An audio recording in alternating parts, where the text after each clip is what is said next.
Welcome to Zen and the Art of Real Estate Investing. What if you could learn from experienced real estate investors, find out what got them to where they are now, get insight into their daily habits, and take these insights to inspire your own growth? Each week, Jonathan Green shares an in-depth look at the mindful approach to real estate investing. Jonathan is a lifelong real estate investor, advisor, and coach, as well as the founder and team leader of Streamlined Properties. Whether you're looking to start from scratch, get to the next level, or just for a straightforward and honest approach to real estate investing, Jonathan seeks to provide a free mentorship program you can take with you anywhere. Now, here's Jonathan. Are you ready for a wake-up call? And now my guest actually hosts his own podcast called The Wake Up Call, but this show is about his wake-up call that led to a life by design. My guest is Paul Thompson, and we're going to go all through it. And he got to it later in life. And that's what's exciting for everybody. Whether you're young, older, you're in a 9-to-5, no matter where you're at, you can start and you can figure it out. This is about the journey. Let's go.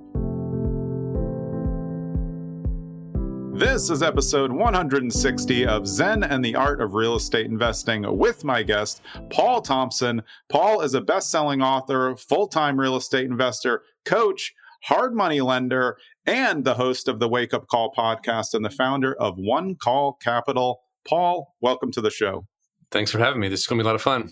Yeah. I'm always excited to talk to investors about their background and also find out what they still like about investing because it's an interesting time now.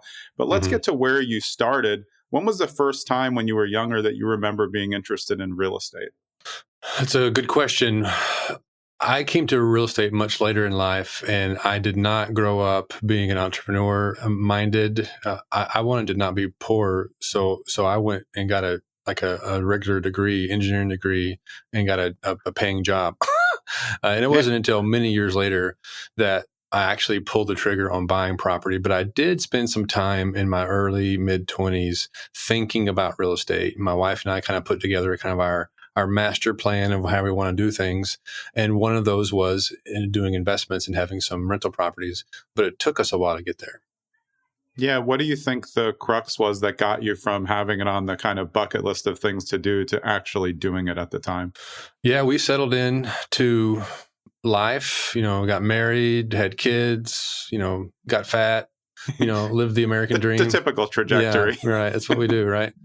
And just kind of lost track of it. And I got pulled into my responsibilities at work and just kind of lived that life for a while. And I had a bit of a wake-up call moment when I went on a beach vacation where I was given the chance to extend my vacation by a week because the beach house that we were staying in became available suddenly. Yeah. And I thought, well, this is great. We got a big discount. The kids are out of school. My wife doesn't work. I work for a telecom, so we make the technology of remote work possible. I was a director at the time, I think, and I had lots of employees, but they all worked someplace else. All of my calls were teleconferences anyway. So I just called my boss up and kind of explain the situation. I'll stay at the beach next week. And he's like, oh no, we don't do that here. I expect your tail back at the office Monday at 8:00. Click. Yeah. It wasn't a conversation. It wasn't, I appreciate your years of service. It was, let's figure out some kind of solution. It wasn't a question. It was like, we don't do that here. Click. And it was a wake-up call for me to realize that I just was not that important to that company. And I was vulnerable. I was a single income family. And I needed that job more than they needed me. Yeah, that makes sense. I mean, you needed that vacation too, because you were there and you're just like, it should be no problem to extend. I think there's a lot of similar stories there, but I think it helps people to know you don't have to ditch the 9-to-5 early. I see a lot of people in their 20s saying hey, I'm on my first job. I'm really ready to get into investing and ditch it. And it's like, well, I mean, you need money. Yeah. So, I mean, looking back, would you change that trajectory or know it earlier? Or are you still happy to be able to have banked the money as you can so you had it ready to invest when you finally decided to? Yeah, it helped to have some investable capital. Most of it was tied up in 401ks and IRAs, so I couldn't easily touch it. But that gave me some confidence to know that I could fall back on that if I needed to. Yeah. And I definitely learned a lot in my corporate life that I still use today. I'm now, CEO of my own company. And I'm very much going through the leadership process of what it's like to be the guy in charge and having to cover payroll and cast a compelling vision and attract top talent. And the experience that I had in the corporate world definitely has paid dividends because I've seen what good can be like, and I've seen what bad can be like, and I learned a lot of lessons along the way. Yeah, and I think that really goes for any business. And in real estate investing, I've found, and I want to get your take on it, it's that a lot of people get into either wholesaling, flipping, multifamily investing, but they don't treat their company like a business. They really just still treating it as a side job where they're farming everything out. And that's where you can lose a ton of money. Have you seen that now across the board, especially with your experience? It's a very common mistake. And I think a lot of people who even think of it as a business think they're running a business or think they own a business when in fact they're just self-employed. It's another job. I mean, it's like having a second 9 to 5 when you start to do it well. Mm-hmm. Yeah. And so you want to be careful that you're not jumping from the frying pan into the fire. And that's very much what you're doing when you become a self-employed person. And don't get me wrong, you may have to go through the process of becoming a self-employed person, but you need to then build the business around you and elevate yourself up to actually being the CEO, the chief executive, and not the chief everything officer. And that's the mistake most of us make, is we stay the chief everything officer forever. Yeah, and there's also this dichotomy where people are kind of over planning, because I know a lot of people who've been on the show who've said, hey, look, I had 3-4 properties, but I didn't think of myself as an investor because it makes sense. You're just kind of getting properties and then your family owns one. But there's also a new crop who's like trying to build LLCs and have the full functionality of a business before they even have a property. And I feel like that can be a real analysis paralysis bucket for them. What do you think about that? Yeah, a lot of people spend a lot of time thinking about getting their LLC started, and you talk to them 6 months later and like, yeah, I'm still working my LLC. And it's like, what are you doing? Like it takes like 5 minutes to create on your own on any like website. I can do it in any state in 2 weeks or less because I've done it. It's like, it's not hard. Like you can get, you get your LLC name, you get your EIN, you get your bank account done. Like I mean, I'm not kidding. In New Jersey, it takes 10 minutes even with no experience, because it's pretty streamlined process. If you just don't need the articles of incorporation and stuff, you can always Most do those states are like that. Like Texas is an exception where I do a lot of my investments. So it takes like 2 weeks sometimes to get the LLC set up there, because Texas, for one of the rare things a business friendly state is just getting an LLC. It takes forever for whatever reason. And Georgia can take a while too. So it just kind of depends on where you are. But let me tell you, I've done business in dozens of states, and I work with people who've done business in every single state. And it's 2 weeks or less. You're talking about the wrong thing when you're working on your LLC. Yeah. I think that's kind of a confidence thing. And I've always said that they're not around the right people. If you're spending 6 months and you can't get to the next step, you're just not in a bucket with other people that are doing what you want to do. Or you have an ego that thinks you can figure it out, and somehow you're just placating yourself while you sit there for 6 months. Or you use that as an excuse to feel like you're doing something, but you're really not. And fear, doubt, and uncertainty is getting in the way. And you use that as the story you tell people that you're busy.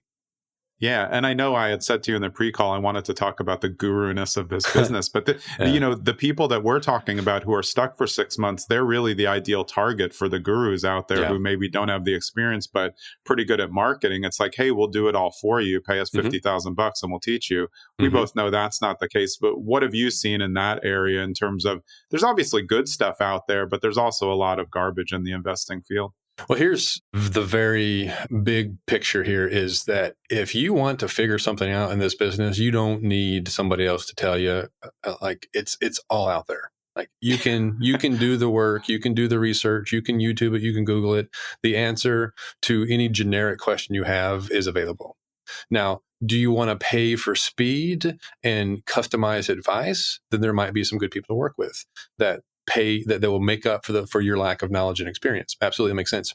But if you're not willing to do the work, no one's going to do it for you. That's not what a good guru, leader, thought leader, whatever, influencer, whatever they're doing.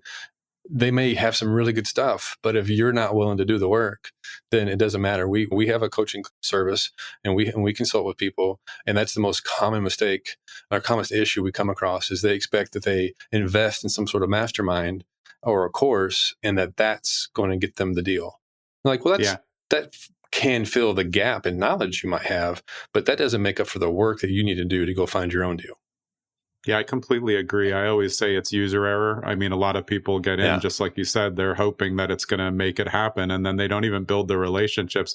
And I've always thought that the biggest win for any kind of group coaching cohort is in the relationships you build inside. Totally. Hopefully the leader of this event or coaching is great, but even if they're terrible, if you just mastermind with the 10 other people or 20 other people or the 50 people in a Facebook group, Yep. you're going to have partners and friends for years. And that's where I think those same people that we're talking about who missed the boat in the beginning are missing the boat on that as well. And that's where even if you think you overpaid, you won't if you connect with the other people inside. Yeah, I've heard that story so many about like Rich Dad, Poor Dad or Fortune Builders or whatever high ticket program that's out there. And we can debate all day about the merits of the actual program. I don't even know. But I agree with your point. You have self-selected yourself for people who are willing to take some sort of action, figure out a way to put down the money. And they're there to learn, most people. And the cream of the crop will bubble up to the top, and that's who you want to be with, because those are people who are actually doing the business, and you can actually brainstorm and figure out and share those resources. And the good ones are rooting for your success just as much as they're rooting for their own, because they understand that real estate, especially as you scale up to bigger commercial properties, becomes a team sport. And so that's where your partners, that's where your money comes from. That's where your capital investors may come from. Yeah, that's a great point, because putting an enormous amount of skin in the game. I mean, some of those are like 50 grand to get in. Yeah. Everyone at the table, has done something. So again, even if you look at the content and you're like, well, I've already seen all this. Mm-hmm. Great. Use it to network around the group and probably still be well worth more of the 50 grand with those people who are all that motivated to put that much money in to get to the next level. Mm-hmm. I actually joined a rather expensive mastermind for launching a fund. And I remember going to Cancun when they had their biannual meeting, and I walked into the room and I heard the conversations that were happening. And I thought, I finally found the room I was trying to be in. And I have made such good friends from those connections. And so being in that room and saying, oh, well, I have 40 single family properties, or I run this sort of business over here that's done this much in revenue, was absolute table stakes. Everybody in the room had done that and more. And so you weren't the guy in the room that was like holding court. I was the guy in the room that was like, okay, like I need to put my listening ears on and learn some stuff. Yeah, that goes back to the one person that we were talking about in the beginning who just doesn't get it. They're not around the people. That's why they're still in analysis paralysis. Yeah. But then, as you said, once you find that group where everybody's ahead of you, you can only go up from there. It's just the way of the world. You want to be in those groups. And then hopefully, again, you can be in groups where you're in the middle, and then you get to the top so you can help other people, but still push the group along. But let's go back on your journey a little. What was the first property that you guys bought, and then how did you go out from there? Yeah, the very first property that I bought was in Little Rock, Arkansas, which is where I live. And it was a 3-bedroom, 1-bath built in the 1940s, I think. And it was in bad shape. And I bought it for $30,000. And I put $10,000 of rehab into it. And then after I rented it, refinanced it, played the BRRRR strategy. Yeah. And this was in 2015. So it was the rates were a little more competitive then. And so I was able to refinance all of my money back out and pay my private money lender off and with interest. And then I had a cash flowing property that, was probably making $100 a month in net cash flow. It wasn't going to change my life, but it proved to me this experiment actually worked. It was a very good proof of concept. And when I got that first rent check in, it was like, I was hooked. It was like, there we go. Like, this is what I'm talking about, because I didn't really have to do anything for the subsequent months after that for the rent to come in. Right. So I had to learn a lot of things, and you have to learn management, and you have to learn how to structure and all things and get it rehabbed.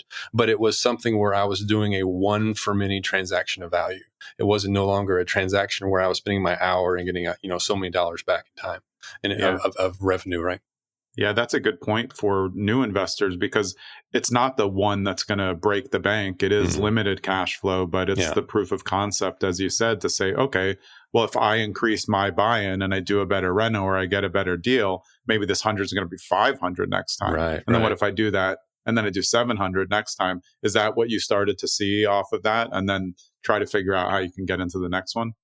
Yeah. I then bought a sixplex, and that's aggressive to go from 1 to 6. Yeah, and I think over the next 24 months, I averaged buying 1 unit a month, and so I went in it too pretty aggressive because I felt like I was making up for lost time.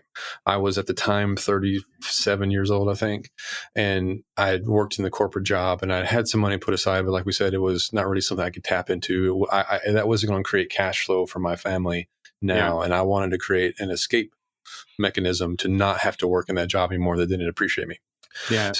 So I just went for it, and I did learn a ton. One of the things that I learned was I made the mistake of playing Monopoly and just running around the board and buying everything I touched. And if you've ever played Monopoly very long, if you do that and get unlucky, then you run out of cash. Yeah, and you can't get a monopoly or cluster because you have a lot of light blue, and then you got some yellow, then you hit up the green, and you're like, well, yeah, you're now my property management's running all over the place. Yeah, you're scattered, and you get sent to jail. You pull the wrong chance card, and you don't pass go. Luxury tax all the time. Stuff happens, right? And so some things like that happened to me, and I had to realize, okay, let's change my strategy a little bit, and let's start buying smart versus just buying anything I can find. And that's when I adjusted to a little different strategy where I gotten good at marketing. So I did do the wholesaling thing, but I would cherry pick the best deals for my portfolio. Yeah. I think it's really helpful to know, though, because the thing that I like so much about real estate is that it's tangible and it appreciates. So even though you did kind of scatter yourself, you still had assets. They were appreciable assets, whether they're going up a ton where you were buying or not. It's not like you couldn't retrade them, even if at a break even to get the down payment back and invest closer so you could cluster near. Was that part of the thing that you started to realize, like, okay, I don't have to hit a home run on everyone because that's another analysis paralysis mechanism. Like, well, I only want this number. Okay, well, wait a long time, especially now. When I first ran my numbers, I had a goal of I was going to get to 100 units. Like 100 units at $100 a door on average would cover my living expenses. And then I realized, well, maybe if I bought a little smarter and bought these things at $250 a door of cash, I only need 40. So I basically came to the conclusion that it was much better to buy smart than it was to spend so much time spinning my wheels. And so part of my story is about 2 years into my 3 to 5 year plan of escaping my day job, I got laid off. But I was far enough into that plan that I thought, I can do this. Now I have time. I'm not having to juggle so much because I was having to juggle a lot with all these properties and running a full-time job with, middle management, lots of responsibilities. So I then adjusted my time and energy towards, okay, what kind of business can I create now that creates income now? And that's when I started flipping houses and started doing wholesaling. And then I realized, okay, let's level up and let's buy some big properties. Let's buy real investments. It's not fair. I would say, let's just play a smarter game at a bigger scale so that I could build a business around the portfolio that I wanted to acquire. Yeah. So I mean, but going 6 after the 1, that is a lot. What did you learn about landlording in the early days in terms of how hard it was, how much you liked it, and what people should look out for? Because I found, and obviously talked to a lot of guests about the rhetoric out there, like, it's cool, I'll just get some rental properties, but they're terrible with people. So then they become an inadvertent slumlord because they don't really want to do anything. Yeah. Owning property, even if you have a property manager, is just never a 100% passive endeavor. That it just isn't. I have a friend of mine that got into this business and realized it wasn't for her, and she decided she coined this term that said dividends don't do drugs. She was just more comfortable buying index funds and appreciating the dividends that came in because there was just no work to it for her. But the returns, comparatively speaking, are probably not as high as if you do a good job investing in real estate. especially when you factor in all. But yeah, you don't get a call, you don't Right. get a non-payment for 6 months or a call because, the toilet is overflowing at 12 midnight and 2 counties over. So Exactly. And you can talk to anybody who's owned property for long, and they just start telling you all these stories. And some of them are real and very true, and some somewhat embellished sometimes. But I mean, the reality of owning property is responsibility. And so Yeah. the lesson that I learned is that I'm a terrible property manager. I am not a ops person by nature. I'm more of I fit into that kind of the visionary strategy category much better. And I'm not a day-to-day operations guy. And you need a day-to-day operations person managing your properties. And so I had to work at finding someone in my market that fit that criteria, that was good enough so that I could know it was taken care of, so I could then swing my energy back over to acquiring and properties and then handing those over successfully to that property manager. Yeah, and working together to figure out, what works. It is always hard to bring someone in. But as you said something important, you said something about almost as good as you. And that's how I learned to release things. A coach once told me, look, if you can find someone who does this part that you hate, even 80% as well as you do, you're going to just release all that time to go back and use it. And I was like, that makes a lot of sense, because I do not like being a landlord. My sister and I owned a lot of properties together, and neither of us like to talk directly to people because we have that same personality. Yep. But she was very good at the back and forth. I was good at the evaluation and acquisition. But we had a full-time property manager when we had enough clustered, and he only worked for us. So that's kind of the ideal scenario to build up enough where you have that going. Did you find that getting the properties, at least in a better proximity, really helped you grow as well when you were too scattered, compared to when you were scattered? It's a good question. So what I did is I went to the property manager that I found and that I had proven themselves as a good partner. And I said, where will you manage? And they told me their footprint. And I said, okay, I only buy now in that footprint. So if it was outside of that footprint, or if it was a class of property they didn't want to fuss with, it was like, then that's outside of my criteria.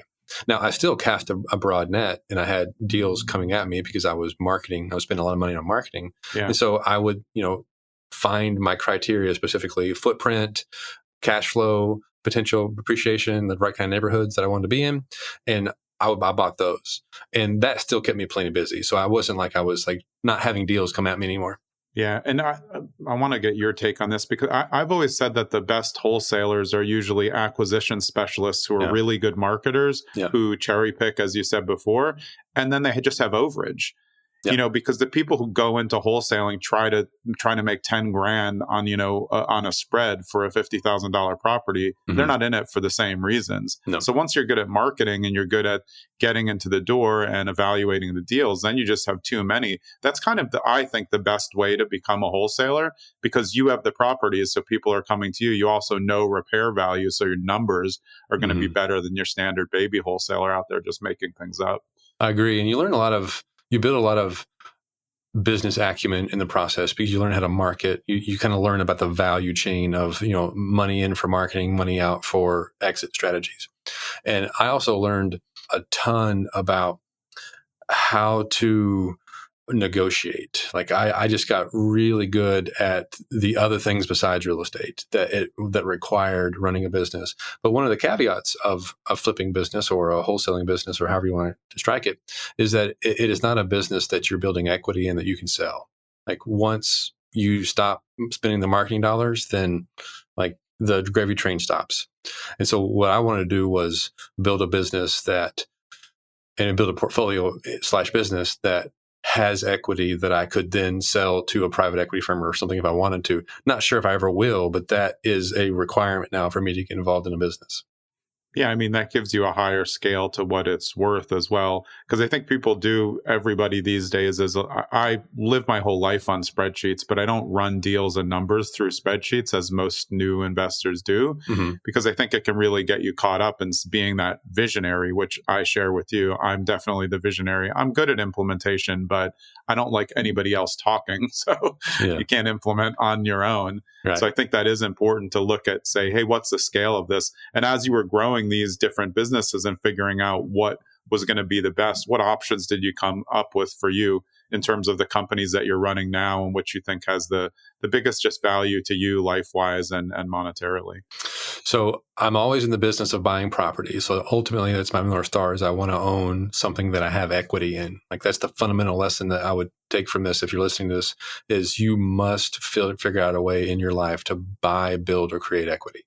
Yeah. Because even if you're buying stocks, you're buying equity that then you take from in the future to live off of. This is a Naval Ravikant lesson. But it's not like I came up with this. It's like, you got to build equity in your life, right? This is like really smart people. It's the old quote of like, you'll never retire unless you can make money while you sleep. And you do that with equity. Yeah. And so what does that mean for a real estate investor? Well, that means actually owning properties that are appreciating in value, having a debt buy down over time. So you're owning the equity of the property that happens to also give you cash flow, which is why it's so nice. But also, when you're building a business, what are you building that is equitable and can be sold? Just the experience of knowing how to market most likely isn't a very marketable skill that you can sell to somebody else. Like, your book of business isn't that good. So what I considered was things like, okay, well, what if I built, what are the widgets? What are the picks and shovels that real estate investors need? And I want to buy or build businesses that provide the picks and shovels to real estate investors. And so one of those is lending. So we have a hard money lending fund where people can invest in our fund, and it's a 506c, so I can openly talk about it for accredited investors only. And then we fund real estate projects for other people. So investors come to us, who, like, the actual borrowers come to us and say, well, I'm looking for this project. What makes sense? That's me offering a widget, right? It's me offering a pick and shovel to somebody wanting to go mine gold. The other business we run is actually the consulting side of things. So in the real estate, commercial real estate side of things, people come to us saying, hey, how do you find deals in the commercial real estate space? And we sell advice on that, and then we sell tools that help people be able to do that. So ours is called Commercial Deal Finder, and it's a tool that helps people find commercial deals, right? And so it's a subscription service, and software companies are great because the margins are just incredible. Yeah. Yeah, it makes sense. And I think that if you have a few products and different things out there, it's easier for people to say, like, okay, like, they have a different things going on, all, like you said, in the aid of helping real estate investors, yep, as opposed to just like some kid who breaks off a first syndication and looks good, but is scary to a lot of us out there who really have no interest in it. Right. Yeah. Yeah. And so, just for the listeners, when you're on the debt side of that for your hard money lenders, you're getting money from people to supply the debt. For those people investing with you, they're getting a fixed return on those, right? Yeah. The way we structure it is we issue debt, but to our borrowers, but the capital investors are actually equitable members of, it's a GPLP structure. Yeah. So they're limited partners, and they're getting an equity stake, and we are agreeing to pay them a 12% preferred return, and then a 50-50 split of the upside. Oh, nice. Yeah, that's a little extra bonus. So that gives them a little bit more, I guess, fun to it. I like boring stuff. Right. I just like to know what I'm getting, but I also like that little hope that if things go well, we're going to get, a little bit of an extra windfall here by being part of it. That's a good double return, though, a 12% and a 50-50 on that. That sounds pretty good. Yeah. And it's one of those things where if you're looking to diversify your portfolio and you want to make an allocation to something that has the chance of higher returns, but isn't really that risky, it's not like you're going out, because what we do is we spread your investment over a lot of deals. So you're not tied up in one, because nice. It takes a while to go through these deals and figure out if they make sense, and where's the risk and what's the ratios of, if is this the right value of a property, of an asset to lend against. And that takes work. And so instead of the investor, the borrowers the investors, the capital investors wanting to do that, that's something we offer for them, so we can spread the risk out over multiple deals.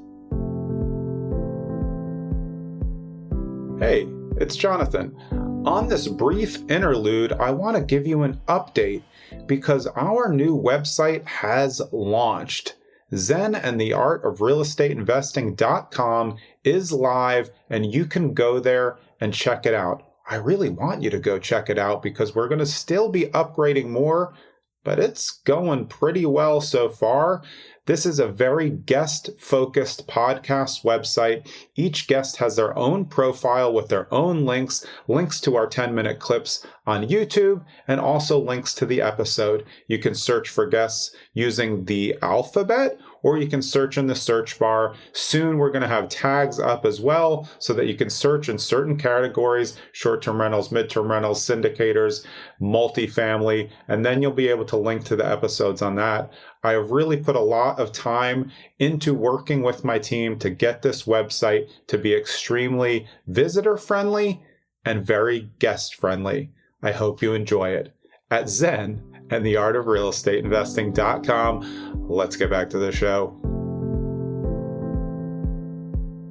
And let's talk hard money a little bit, because it's something that newer investors are getting interested in, but of course their rates aren't going to be great. For you as a hard money lender, what are you looking for a first-time borrower? And is that even a thing? Is it just a higher percentage?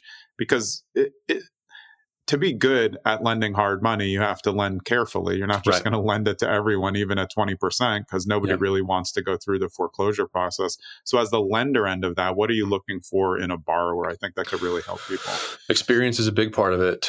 Having their plan. If for some reason they come to us and they have what appears to be a good deal, but they're new to us, what we do is we land with our money first.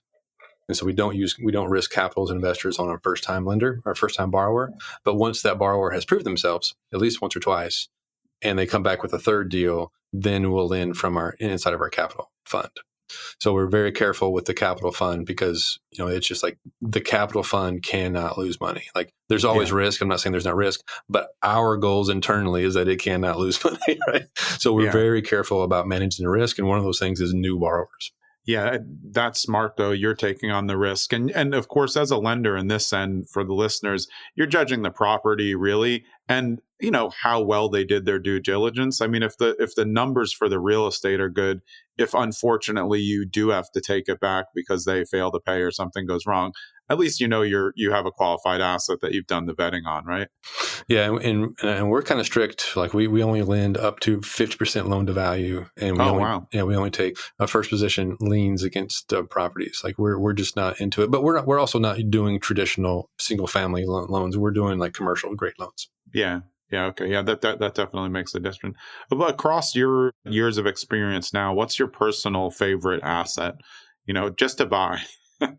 What type? My favorite asset to buy, if I have to actually own real estate, is I want to own something that is offering a residential service, because that's the one thing I'm very confident is not going to be replaced by AI. It's not going to be replaced by Amazon. It is like, we all need a place to live. And that is just a fundamental need that humanity has. And I say this a lot, that, you're using land every day. The only people who aren't using land every day are the people on the International Space Station. Right. And they're very much that will somehow become land at some point. And they're very much being supported by the people on land. So like, you're using this every day. Like, you just can't help it. And I want a piece of that then people know that they are willing to pay for to rent. And that is just a fundamental need. There's a lot of other good reasons, or good asset classes to invest in.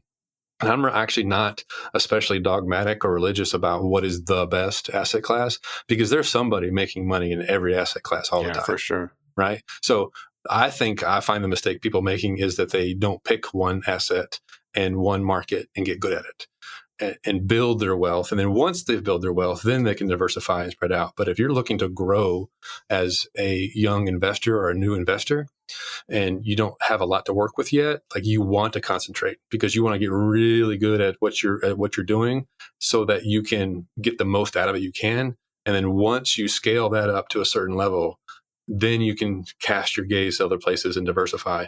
The mistake I made is I went broad too quickly. I should have gone much more specific in asset, gotten really good at it before I started jumping around in other problems. Yeah, there's two statements that I think hold true that really focus on our discussion. One from before is less is more, where you're paring down to get better properties instead of more. And then now the riches are in the niches. I totally agree with you that I think it is really hard, though, for new investors. There's so many shiny options out there.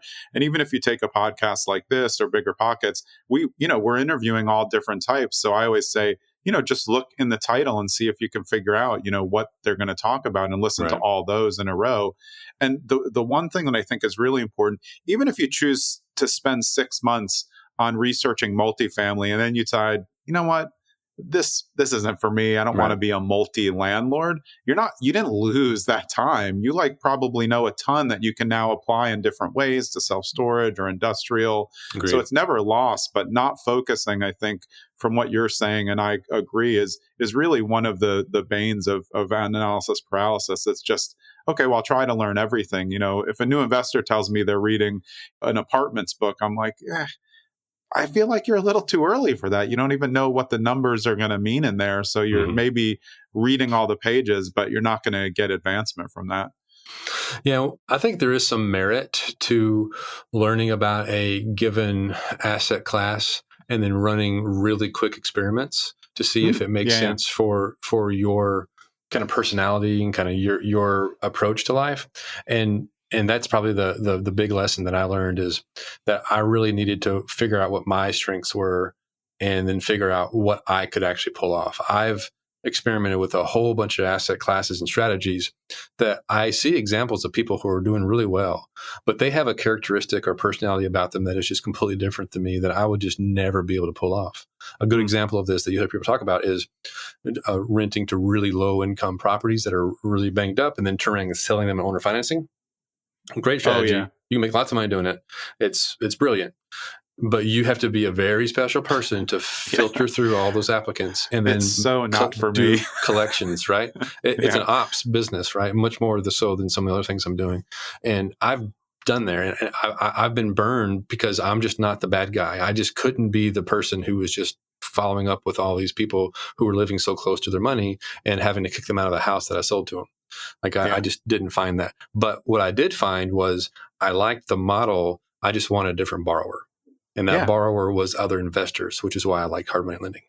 Yeah. And I think it is, I agree with that also. I think, the way that I look at it is most people don't read as much as they want to. So if they're only really going to read 3 books a year, they don't want to cash in on one where they're not going to finish and get bored. Right. So, but if you are really confident and have the time to read, I do think it's a great idea to get kind of an overview of them. But of course, there's podcasts and forums where you can really go through, figure out which one of these is most attractive to me. Because don't you think, I feel like investors, even seasoned investors, really struggle with what their why is, why they're really doing it, which I always think is time freedom. Yep. But I don't think they get it, and that corrupts what they're trying to do. It's why people who have no business buying, D-class apartment buildings buy them, because the cash flow looks good.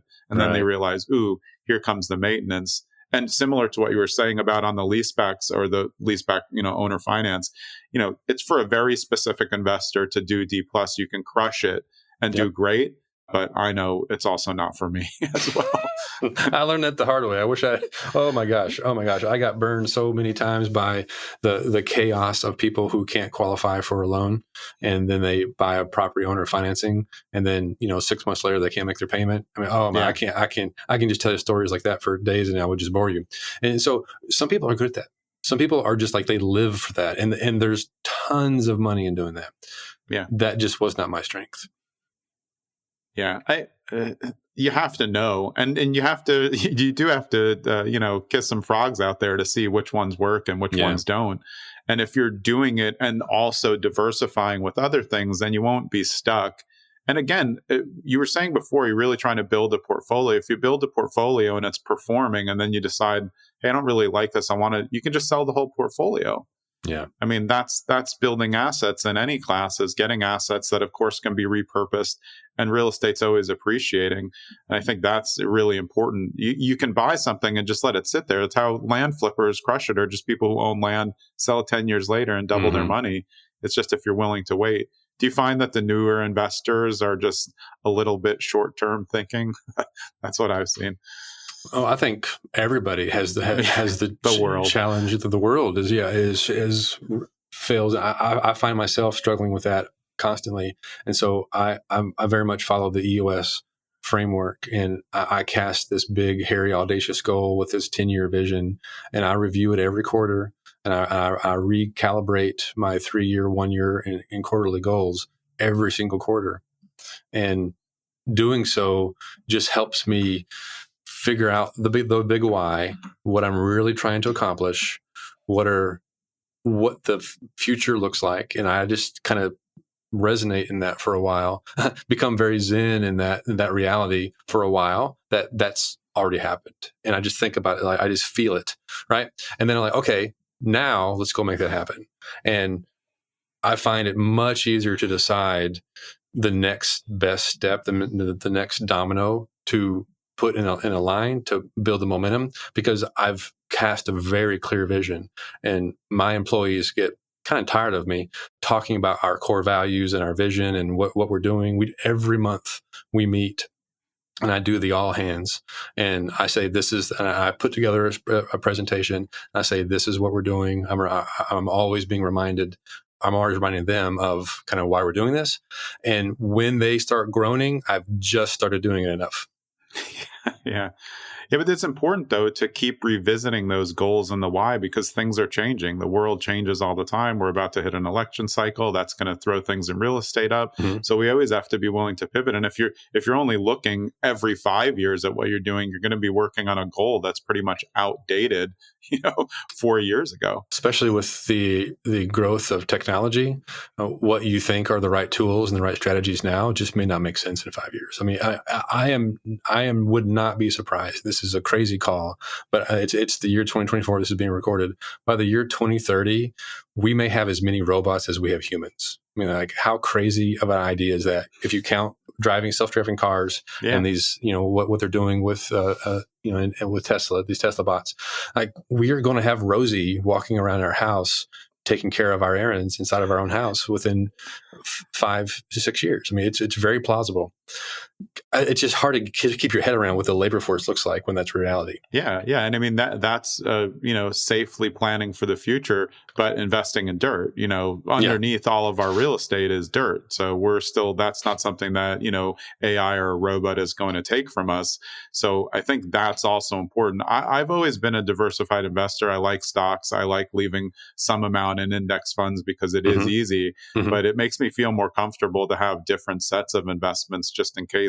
I don't know what's coming next year, but I know when everybody else is spazzing out and watching the news and getting hyperbolic, I'm just doing what I've done that my dad taught me to do, is just focus on what I have and look for new avenues when they come up. And that's really the mark of a good investor, right? Is looking at the new opportunities that come while maybe everybody else is talking about something else. Yeah, and I think I agree with everything you said. And I think if you're a relatively new investor, the thing to be thinking about right now is whatever investment you're doing, make sure that you're not setting yourself for ruin. Like, you don't bet on one thing, and if that one thing doesn't work out, you're ruined. Like, the risk of ruin is just way too high.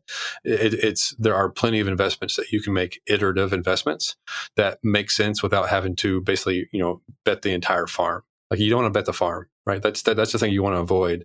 And what people forget is we completely overestimate what we can do in a year, but we completely underestimate what we can do in 5 years. Yeah. So that's why that 5-year plan is so important, because we don't understand compound behavior. Like humanity, you can just look at our behavior, including me. I have to remind myself constantly, like, the compound effect doesn't happen for several years down the road. Yeah, and absolutely. The first $100,000 is really hard to make. The first $1 million is really hard to make. But after that, momentum takes over. And if you're just not stupid, like, momentum takes over.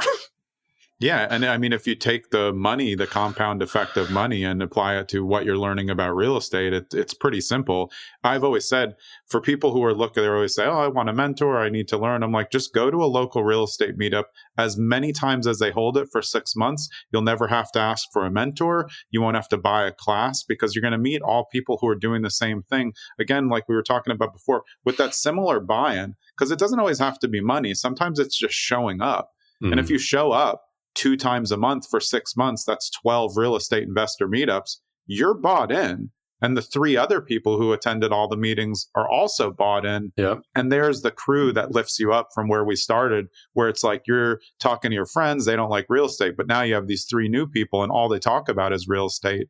You'll be at a different level, but it goes back to what you were saying. You can't get that compound effect without the consistency of the business. And I'll double down on what you just said, which is so insightful.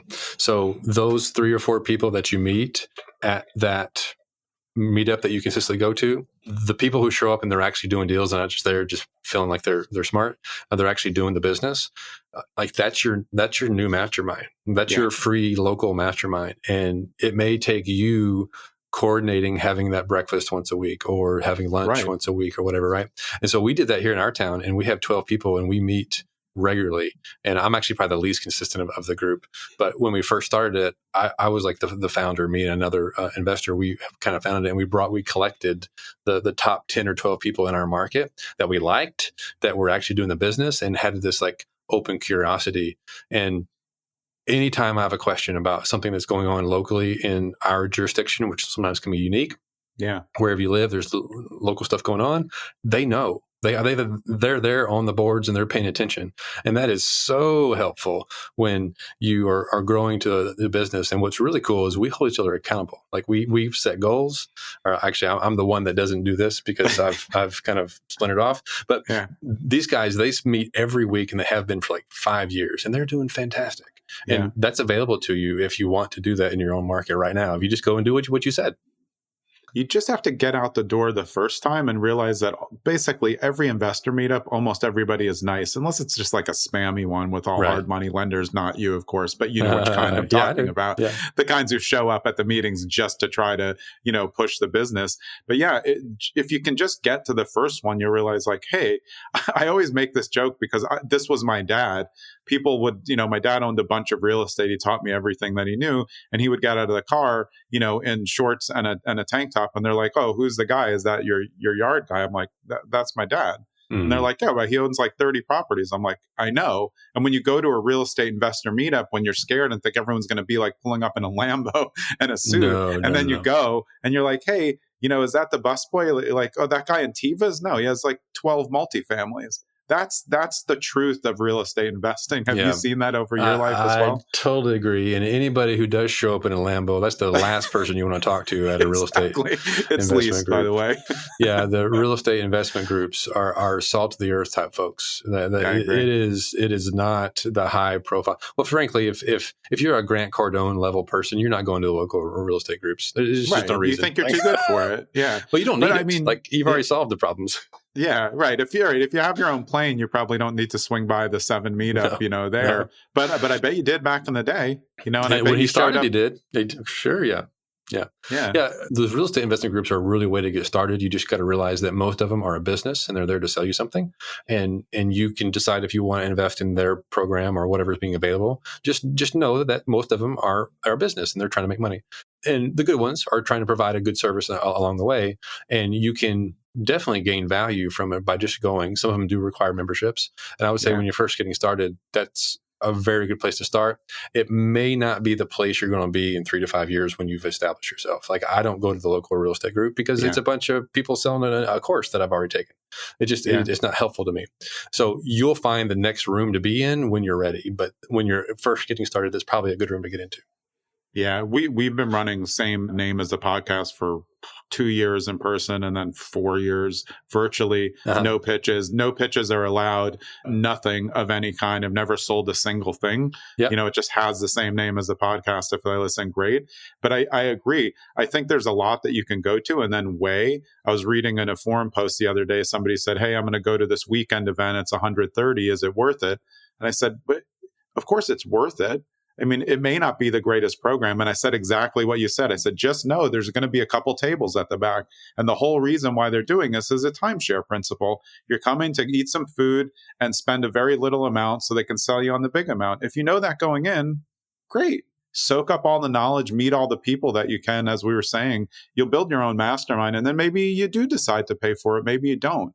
But the minimal investment to get in or showing up every week, even if it's $5, if you could meet one person that could completely change your life, they could own properties, or have done short-term rentals and you want to do it, you're going to learn everything that way.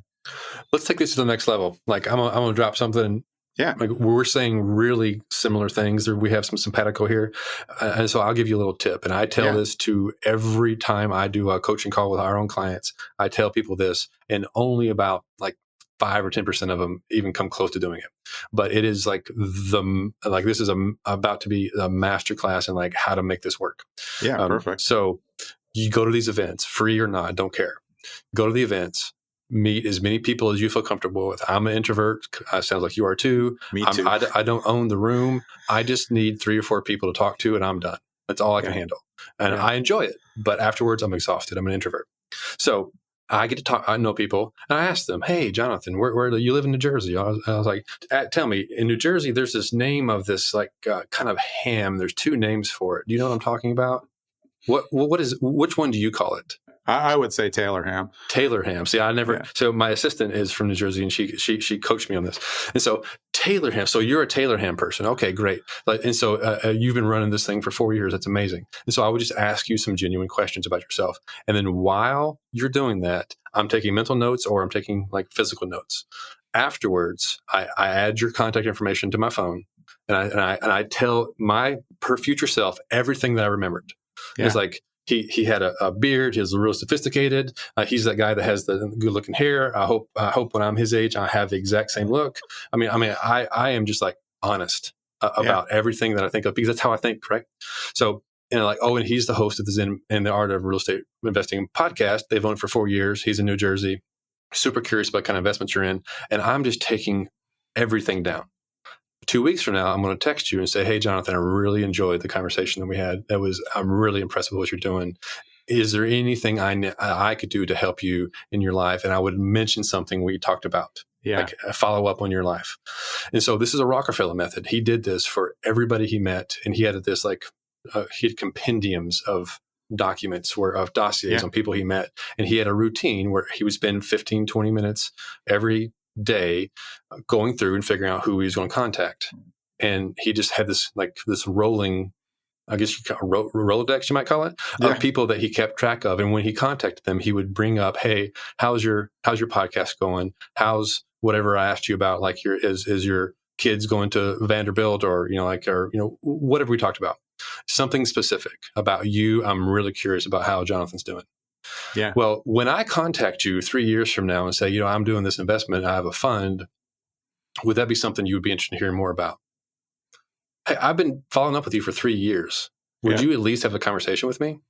Yeah, of course. It's so funny that you said this, because this is what I used to. I had a big on-market team. I still obviously run on-market, but I would say, you better know the kids' names. You better know where they grew up. And every time that you make a contact, just throw in one thing from the last meeting. I know you like that sync. Hey, here's something on a Pinterest board that you might like. Perfect. This is relationship building techniques that it's not fake.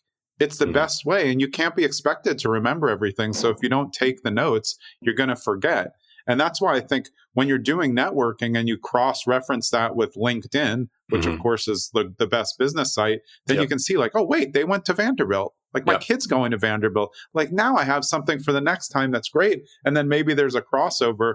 That's just a great piece of advice. And one thing that I think really plays into the mindful approach to real estate investing, it's not always about the asset or the dirt. It's about the people. And if you focus on building those relationships, you're going to end up with people who are probably going to do business with you, for you, together later, without having to have an ask in the beginning, by just paying attention and remembering a kid's name. Or that they like a small thing, and you send, they're obsessed with Dunkin' Donuts. So you send them a $10 thing. Totally. It's much more than saying like, hey, can we hop on a call, without even saying what the call is? Because that's not for me as a fellow introvert. It's not my thing.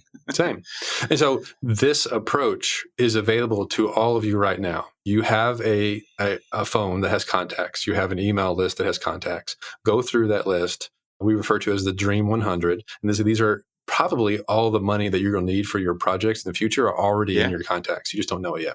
You haven't nurtured those relationships enough to set this stuff up. So the exercise I just talked about, you can already do with the people you already know. So put that list of 50, 100, 200 people, however many it is, and reach out to them and say, "Hey, I'm looking into getting involved in real estate. I'm really excited about a project in New Jersey. It's not under contract yet or anything, but I'm negotiating it. I just want to tell you what I'm doing. If I come across this deal in the future, would you want to hear more about it?" And people say no problem. Follow up with them anyway. Just because you're a good person, right? Not because you want to get anything out of them. And then the people who say yes, say, "Great, we'll have a coffee soon," or we'll talk about it later, just whatever. Now you've planted a seed. And so you're what you're doing is you're digging your well before you're thirsty. And so when you come across that deal that you do need to raise money for, or you do need a partner for, or you do need some advice for, then you can reach out to them. And if they have any experience in real estate, I call people and say, I'm looking for some advice. And my experience has been when you ask for advice, you have a better chance of getting money. When you ask for money, you have a better chance of getting advice. Yeah. That's a great point. And another point for introverts like ourselves, I use the same principles and I always have set follow-ups so I never miss it, because if it's not on there, I probably won't forget, but I'll opt not to do something that has to do with personal contact. But if it's on my schedule for the day, I'm just going to punch it out with the email or the text message, which is what my expertise is, making everyone go to text messages. So, because I don't talk on the phone, and it's just a way. But if once you get that rapport over time, it becomes very much a way of staying in touch and doing it and then setting up a call to go further if they're interested in something. Those are really, really great points. I really appreciate it. Any last tips for new investors? That was a gold mine right there. So I hope people just scramble back about 5 minutes, listen to what Paul and I just talked about, and that will tell you all you need to do about networking. But how about a tip for newish real estate investors or just investors in this market that you could say that might help them before we hop off? Yes, I'll drop one more tidbit. And I'm personally doing this right now. I'm telling all of our clients to do this right now. If we're commercial real estate people, you don't have to start in commercial if you don't want to, but this is an option if you want to go there, is to go to crexi.com, CREXI.com. It's kind of like the Zillow for commercial real estate. And there are properties for sale. There are businesses for sale out there. And you can do a nice search for seller financing or owner financing. Yeah. And in your area, you can filter on your area or do nationwide, whatever you prefer. And you will find dozens, if not hundreds, of properties in the US that are listed for sale right now that say, I want to do seller financing. And there is a huge opportunity happening right now. The boomers are retiring. The silver tsunami is happening. And there's a huge transfer of wealth happening from the boomers to the Gen Xers and millennials. I'm a Gen Xer. A lot of you listening here might be millennials, and you meet somewhere in the middle of all that, right? And you are in a place where you're ready to kind of roll your sleeves up and do some work. Well, here's the place to go do it, because you can buy a property with little to no money down, buy an existing business that's in place that they don't know how to sell, they don't want to run anymore. And if you want to, you can move to, I don't know, Yuma, Arizona, and run the mobile home park that's out there for sale. And that would be a viable way to get started in the business. If you're not in a place where you don't move, find a place in your area that's within a 2-hour drive that's manageable, that you could manage. And your time and energy and management are what is going to be your superpower, because that's the thing they need to be able to sell it. And then you make them payments with their cash flow. Yeah, I love it. And P.S., seller finance has always been much more associated with commercial real estate. It's just that nobody else talks about that. It's a viable strategy in commercial. I've sold a large commercial property on seller finance because we wanted to sell it to the tenant. They had the money. It works out.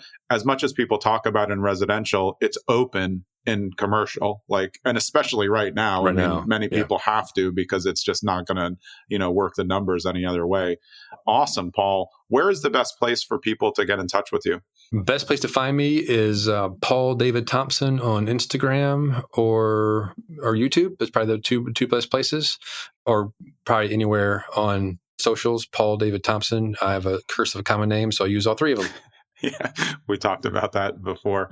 All right, man, I really appreciate it. I'm glad we got in touch, and I'm really excited about this episode. Thanks so much for your time. Thanks for having me. Yeah, appreciate it. All right, that was Paul Thompson. I'm Jonathan Green. We'll see you next episode. Hold up. If you've been listening recently to the last couple episodes, we're now doing previews at the end. So I'm going to always give you a preview for next week's episode. So if you listen all the way through, you'll get a little bit of a highlight of what's coming next week. So next week on episode 161, my guest is Mike Roeder, the managing partner of Granite Towers Equity Group. Now, Mike oversees operations, acquisitions, investor relations, and asset management. This is a syndication show with a full background on how he got there. He also co-hosts a podcast and is the co-author of a book called The 4 Steps to Successful Passive Investing.